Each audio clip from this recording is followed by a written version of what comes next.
His Excellency, Mr. Antonio Guterres, Secretary General of the United Nations, Her Excellency, Madam Annalena Baerbock, President of the United Nations General Assembly, His Excellency, Mr. Moses Abelian, Under-Secretary General for General Assembly and Management, Excellencies, Heads of States, Heads of Governments, distinguished delegates, ladies and gentlemen. It is indeed a great honor for me to stand in this august General Assembly Hall among leaders and representatives who represent almost all of humanity. We differ in race, religion, and nationality, yet we gather together today as one human family. We are here first and foremost as fellow human beings, each created equal, endowed with unalienable rights to life, liberty, and the pursuit of happiness. The words of the United Nations Declaration of Independence have inspired democratic movements across continents, including the French Revolution, the Russian Revolution, the Mexican Revolution, the Chinese Revolution, and Indonesia's own struggle and journey to freedom. It also gave birth to the Universal Declaration of Human Rights, adopted by the United Nations in 1948. All men are created equal was the creed that opened the way to unprecedented global prosperity and dignity. And yet, in our own era of scientific and technological triumphs, an era capable of ending hunger, poverty, and environmental ruin, we also continue to face today grave dangers, challenges, and uncertainties. Human folly, fueled by fear, racism, hatred, oppression, and apartheid, threatens our common future. My country knows this pain. For centuries, Indonesians lived under colonial domination, oppression, and slavery. We were treated less than dogs in our own homeland. We Indonesians know what it means to be denied justice and what it means to live in apartheid, to live in poverty, and to be denied equal opportunity. We also knew what solidarity can do in our struggle for independence, in our fight to overcome hunger, disease, and poverty. The United Nations stood with Indonesia and gave us vital assistance. Decisions made here based on human solidarity by the Security Council and this Assembly gave Indonesia independence, international legitimacy, opened doors, and supported our early development through the efforts of the United Nations Children Fund, the United Nations Food and Agriculture Organization, the FAO, the World Health Organization, and many, many other United Nations institutions. And because of that, Indonesia today stands on the cusp of shared prosperity and greater equality and dignity. Madam President, Excellencies, our world today is driven by conflict, injustice, and deepening uncertainty. Every day we witness suffering, genocide, and blatant disregard for international law and human decency. In the face of these challenges, we must not give up. As the United Nations Secretary General said, we cannot give up. We cannot surrender our hopes or our ideals. We must draw closer, not drift apart. Together we must strive to achieve our hopes, our dreams. The United Nations was born from the ashes of the Second World War that claimed scores of millions of lives. It was created to secure peace, security, justice, and freedom for all. We remain committed to internationalism, to multilateralism, and to every effort that strengthens this great institution. Today, Indonesia is nearer than ever before to meeting the sustainable development goals of ending extreme poverty and hunger. Because years ago, this very chamber chose to listen and uphold social and economic justice. We will never forget. And today, we must never be silent while Palestinians are denied that same justice and legitimacy in this very hall. Excellencies, Thucydides warned, the strong do what they can, the weak suffer what they must. We must reject this doctrine. The United Nations exist to reject this doctrine. We must stand for all, the strong and the weak. Might cannot be right. Right must be right. Indonesia today is one of the largest contributors to United Peacekeeping Forces. We believe in the United Nations.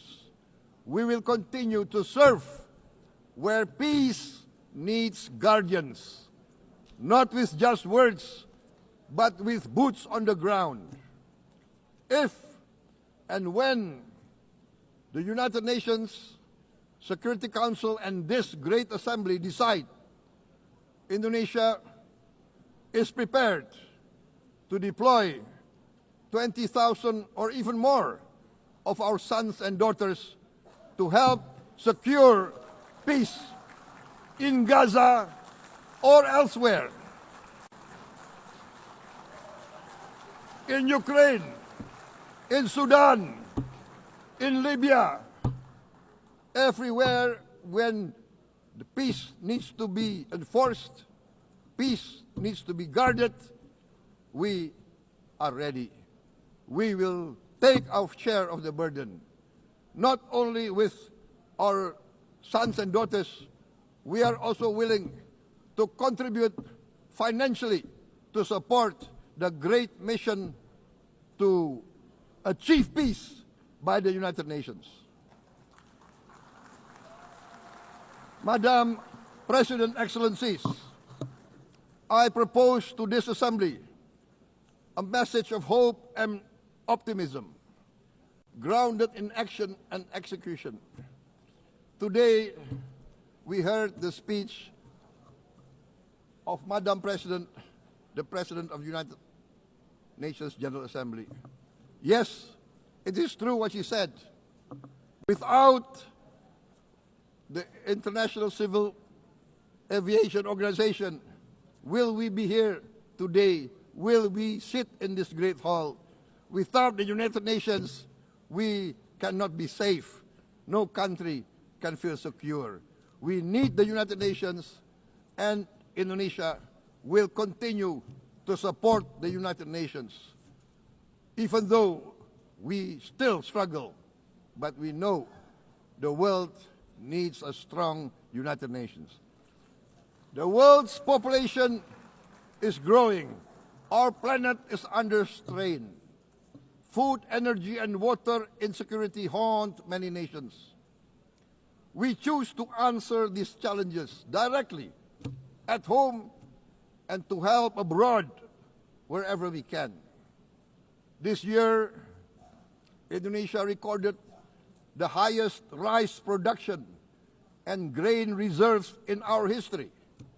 We are now self-sufficient in rice, and we are starting now to export rice to other nations in need, including providing rice for Palestine. We are building resilient food supply chains, strengthening farmer productivity, investing in climate-smart agriculture to ensure food security for our children and for the children of the world. We are confident in a few years' time, Indonesia will be the granary of the world.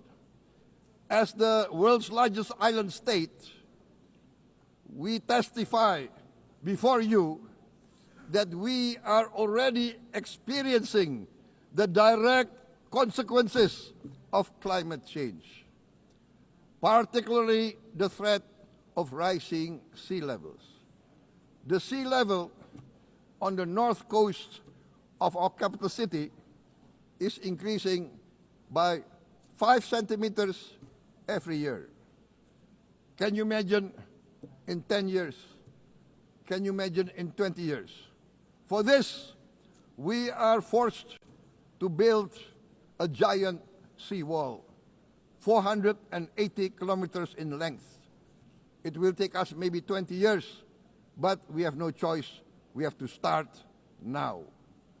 Therefore, we choose to confront climate change not by slogans, but by immediate steps.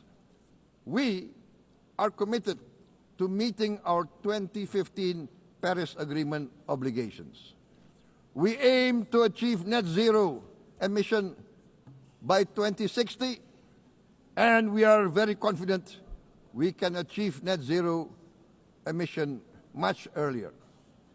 We aim to reforest more than 12 million hectares of degraded forest, to reduce forest degradation, to empower local communities with quality green jobs for the future. Indonesia is shifting decisively from fossil fuel-based development towards renewable-based development. From next year, most of our additional power generation capacity will come from renewables. Our goal is clear: to lift all of our citizens out of poverty and make Indonesia a hub for solutions to food, energy, and water security. Madam President, Excellencies, we live in a time when hatred and violence can seem to be the loudest voices. But beneath this loud noise lies a quieter truth, that every person longs to be safe, to be respected, to be loved, and to leave a better world to their children. Our children are watching. They are learning leadership not from textbook, but from our choices. Today, still, a catastrophic situation in Gaza is unfolding before our eyes. At this very moment, the innocent are crying for help, are crying to be saved. Who will save them? Who will save the innocent? Who will save the old and women? Millions are facing danger at this very moment. As we sit here, they are facing trauma. They are facing irreparable damage to their bodies. They are dying of starvation. Can we remain silent? Will there be no answer to their screams? Will we teach them that the human family can rise to the challenge? Madam President, we must act now. Many speakers have said that. We must stand for a multilateral order where peace, prosperity, and progress are not the privilege of a few, but the right of all. With a strong United Nations, we can build a world where the weak do not suffer what they must, but live the justice that they deserve. Let us continue humanity's great journey of ideals, the selfless aspirations that created the United Nations. Let us use science to uplift, not use science to destroy. Let rising nations help others to lift themselves. I am convinced that the leaders of the great world civilizations of the West, of the East, of the North, of the South, leaders of America, Europe, of India, China, the Islamic world, the whole world, I am convinced they will rise to their role demanded by history.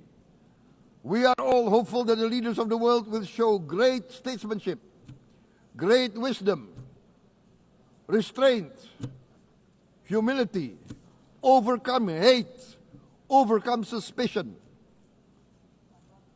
Madam President, distinguished delegates, we are greatly heartened by the events of the last few days, where significant leading countries of the world have chosen to side with history, to choose the right side of history, the path of the moral high ground, the path of rectitude, the path of justice, the path of humanity, to shun hatred, to overcome suspicion, and to avoid the use of violence. The use of violence will beget violence. No one country can bully the whole community of the human family.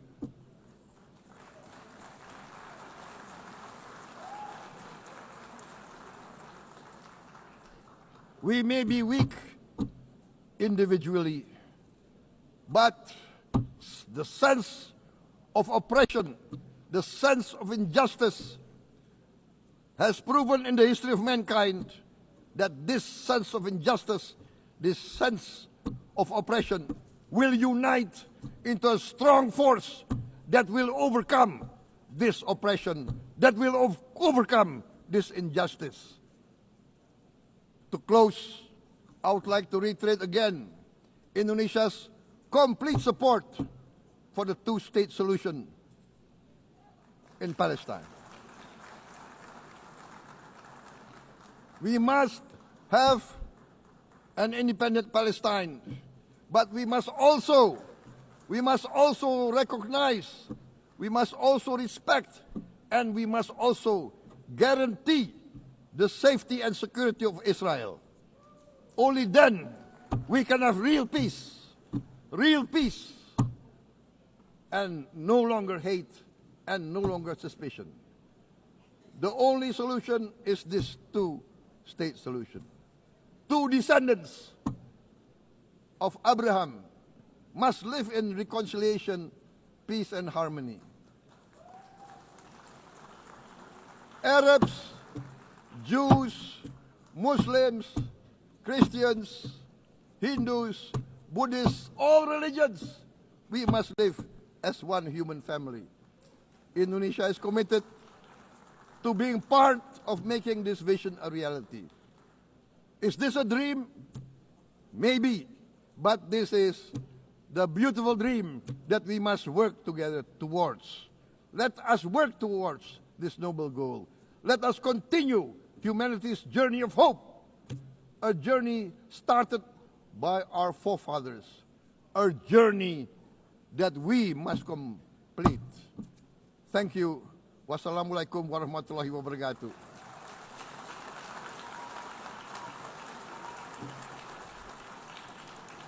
Shalom. Om Santi, Santi, Santi Om. Namo Buddhaya. Thank you very much. May God bless us all. May peace be upon us. Thank you very much. Thank you. On behalf of the Assembly, I wish to thank the President of the Republic of Indonesia,